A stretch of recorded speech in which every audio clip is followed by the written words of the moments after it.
هم ټولو لیدونکو اورېدونکو او لوستونکو تاسو ته ښه راغلاست وایم په دې هیله چې ټول روغ جوړ او خوشحاله یاست.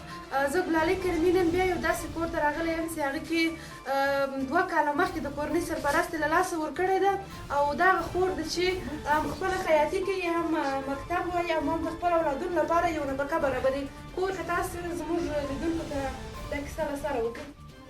2 کاله مخکې مې خاوند شین سوی دی، ما سره هېچا هم کومک نه دی کړی، مکتب هم وایم، خیاطي هم ورسره کومه، ځکه د اولادونو روزنه په سمه توګه ترسره کړم او په دې باندې یو څه تعلیم وکړم او دې ته یو څه نفقه برابره کړم.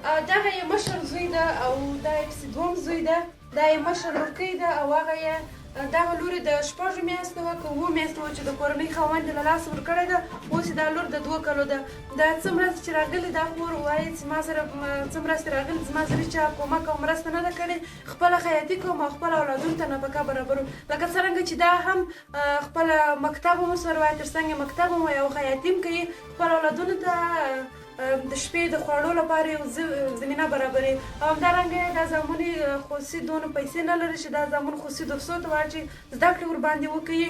او دا خور په خبرو سره تاسو چې کومې مرسته لري تاسو سره چا مرسته نه ده کړې؟ موږ سره تر اوسه هېچا هم مرسته او کومک نه دی کړی، بس خپله خیاطي کوم هغه اولادونو ته. دا اوس نن ورځ کومه مرسته دې کلي ته راغلې وه تاسو ته چا نه کړه؟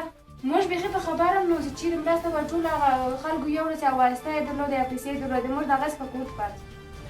قدرمنو لیدونکو دغه خور ولې چې 2 کاله مخکې د کورنۍ سرپرست له لاسه ورکړی ولو او دغه 4 ماشومان ورته پاتې دي، هم خپله خیاطي کوي، هم خپل داسې سره وایي، هم دغه اولادونو باندې تعلیم کوي او همدارنګه خپل درسونه هم سره وایي، خیاطي له لارې دې ته یو څه برابروي.